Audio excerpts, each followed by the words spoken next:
Welcome to Stories of Service Veteran Series. I'm Kirstie Ennis, one of your iFIT hosts with Vince Vargas and Joe Bates. We're at the Catskills Mountains of upper state New York. We're going to be sharing our stories of service and honoring all those who served. Let's get started.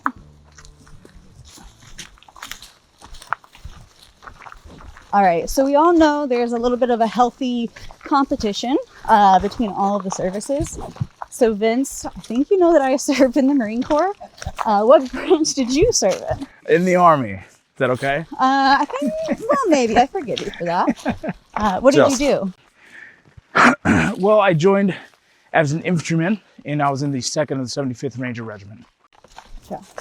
I was actually in aviation. I worked on helicopters, and I really, I admired, looked up to all of you guys on the ground.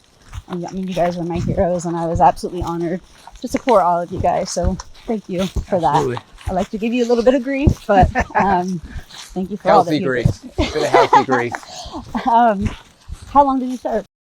I did 4 years of active duty. I did a total of 18 years of service. Got activated in there a couple times in between, but yeah, I ended up getting medically retired at 18 years. What did you go on to do after?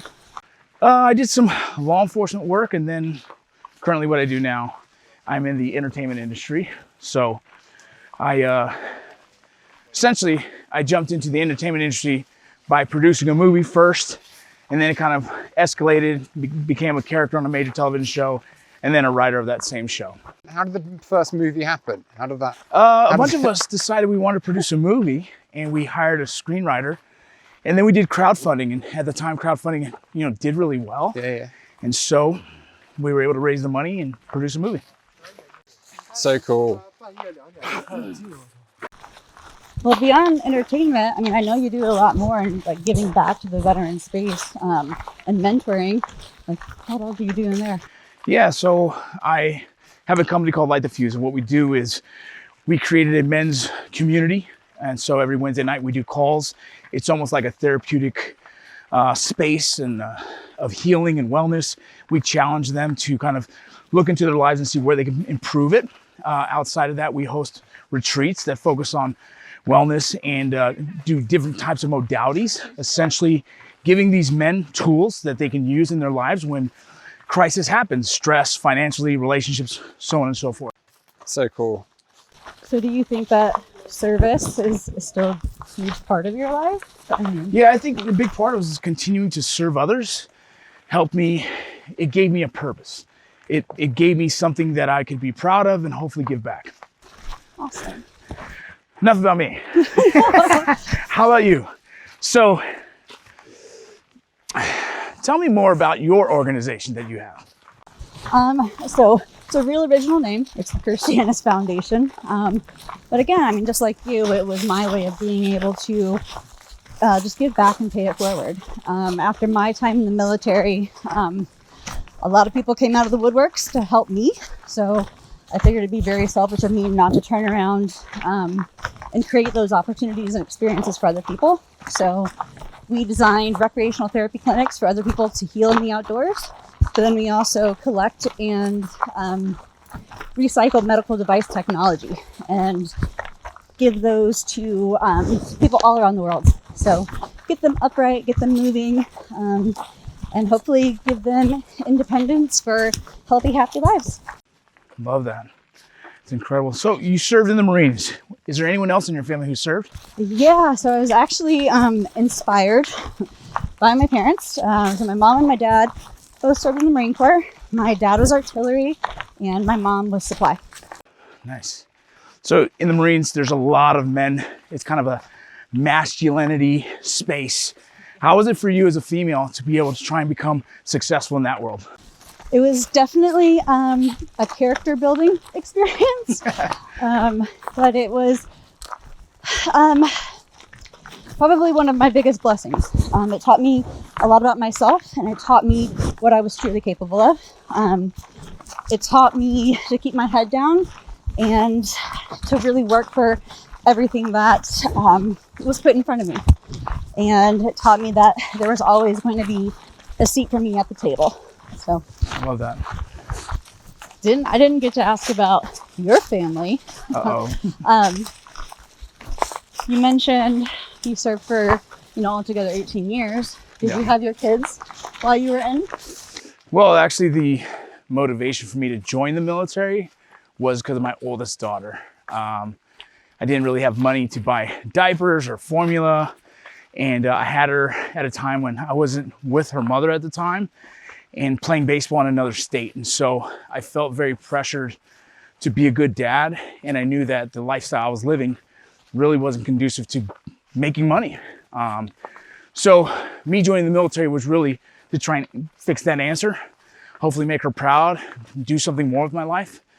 And from there, one kid after another, I now have 8 children. Wow. Yeah, it's Amazing. a blend. It's a beautiful blended family. And, I think I've grown as a man and as a father all these years with all the different healing modalities and kind of therapies I've been through. And that I think maybe it's a little unfortunate, but my younger kids got a better version of me, or more healthier version, and my older kids are like, Dad, you're a lot nicer to them. Yeah. But, it's part of it. I think they understand the dad they had was the best version I had at the time. Yeah. So. No, I think it's integral, I think, to all of our, military stories and evolution. Like, the inspiration behind why we joined, but then also how they play a part of who we are along the way. Yeah. Joe, you have a family? Yeah. I've got a beautiful fiance and a 13-year-old son, who are my life and soul. They teach me everything, keep me in check. Were you in the military when you had a kid? No, I was no. So I grew up obviously in England by my accent. No way, I thought that was No accent. I was just putting it Boston. on. Yeah. Boston, yeah, exactly. And you found yourself now working with Halen. Yeah. Can you explain a little bit more about that? So I left the military, became a bodyguard, and then became a trader at a bank, and everything caught up with me. Like all my stuff from dad. I mean, actually, weirdly, less stuff to do with war. It was more to do with dad that I hadn't dealt with. Burnt out and went through my own healing process, had a bit of therapy, and just found the space amazing. And I looked at the space, and this was about 9 years ago. Hi.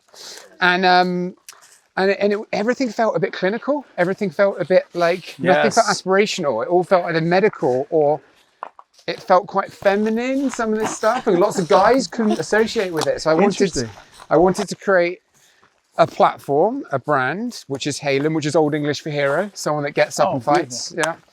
Yeah. And everyone has a hero within them, and everyone's on a hero's journey. Every hero falls and gets back up. It's that kind of vibe. Love it. And that was it. We launched Halen about 5 years ago. Started off as an online therapy / coaching app that just felt more aspirational, using lots of ex-military guys like us to help other people. Yeah. I bet you mentioned it earlier about, we used to serve our country, now we serve our communities. Yes. It's that kind of thing. That's what I love doing. Yeah. And I think it's so powerful. And then now we've gone more and more into running a bit like the stuff I know you do, a bit like the holistic retreats. Yes. We do lots of cold water work, lots of breath work, meditation. And we kind of work with slightly crazy organizations that don't want traditional yogis to go in and levitate with them. They want a bit more depth. They want a bit more depth. Not that they haven't got depth, but they want something a bit different. Yeah. I think actually learning, things like fitness, wellness is the future of therapy. Yeah. Because it's removing the uncomfortable person-to-person room and opening them up to improving their lifestyle, improving their fitness, their well-being, their mental, teaching them tools that's going to keep them going, especially when they need those tools. And I think that's really valuable for what you do. You're so right. And it's so easy, isn't it, to say we need to talk. Or we can all talk, but you need tools, you need skills to put in place. But Kirstie, it's a bit like with your foundation, it's a bit like getting people out moving. Like that helped you, right? That was a big part of you, wasn't it? Oh, absolutely. So after my injuries, my healing did not take place within 4 walls of the hospital. You know, it was not traditional medicine. For me to actually overcome all of the physical, mental, and emotional aspects of it, I had to get outside. I had to find something that was going to force me to fail, and find that whole new confidence that I could overcome anything that life was actually going to throw at me. And I had to lean into that suffering and figure out how to harness that pain and lean into my community. And I found, that community in the outdoors. And by just doing things that made me uncomfortable again with the people that I could find that trust with. So everything that you're saying and everything that you guys are pushing for, absolutely. We talk about it a lot with, like, you know, when we're working with groups, we talk about the importance of controlled stress. Yes. And if you can master being uncomfortable, you know, being comfortable in the uncomfortable, it's massive, isn't it? I think is. As a society, we've never almost been so unhappy, but never been more comfortable. Like, you can get whatever you want, shopping delivered, you can get, but absolutely. I think we forget actually a little bit of hardship is so good.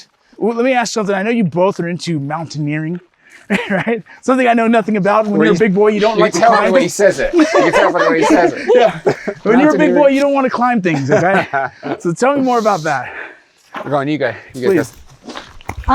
So actually, after I first got hurt, so originally being from Florida, again, knew nothing about winter or snow, but I was willing to do anything if it got me out of the hospital. And I decided that I was going to learn how to snowboard. And of all things, it kind of evolved into backcountry snowboarding. Oh, wow. And of course, you have to learn how to climb mountains to do that. And that eventually threw me into the big mountains of Alaska and then all around the world. And it was one of those things where, like, it is all on you. Nobody else can do that for you. And that is the one thing that made me want to wake up every single day. And the one thing that, you had to fail. You had to have the courage to turn around, or, You had to do the work. The other thing I love about it, right, in the mountains and also the sea, is when you are made to feel very small from the environment. Oh, yeah. Like, it's so grounding. Yes. If you're in massive mountains, right, you feel so small. It really makes you check yourself. It really makes you think. And the sea is the same thing, right? When you're on a big swell in the sea, it is brutal, right? It can be quite scary. It's very, very good for the soul to be grounded like that. So I heard earlier in the conversation, you were talking about 3 peaks that you've climbed. Tell me, because I don't understand the world of this. So what is it about the peaks? And when you say climbing, are you literally climbing to the top of these mountains? Yes, literally climbing, and in some ways, like, chewing my way up. Everything from technical climbing to forcing myself to put one foot in front of the other. And there is nothing sweeter than actually struggling the entire way up, and realizing that you actually made it to the top. And then sometimes you have to leave a piece of your heart on the mountain and actually go back for it. Dang. And So what are the 3 peaks that you did? So over in the UK, it's Snowdon, Scafell, and Ben Nevis. And so those are the highest in the UK. And it's a 24-hour race. It's as far as you can go. It's quite good. But I've also been aspiring to be first above the knee amputee to do the 7 summits. So the highest peak got me to the 7 summits. Man, you've done some of this as well? Yeah, I used to be mountain troop in Special Forces, so I used to do a lot of this stuff. A lot of the mixed climbing, ice climbing, skiing, telemarking, all this stuff. Yeah, but I wouldn't say I'm the best climber. I'm quite a clunky, dangerous speed climber. I just climb as quick as I can to get up there. No gear, no protection. No. I think I'm clunky too, but I'm actually slow. I think there's something to be said about veterans who, after service, find these tasks that are challenging and almost risky, right? A little bit risky. Yeah. But there's something about it that I think is humbling. Yeah. That kind of gives us perspective of life, right? Yeah. And as well as the challenge is like, can I still push myself? Yeah. Can I still push myself to this level that I'm not sure if I still have?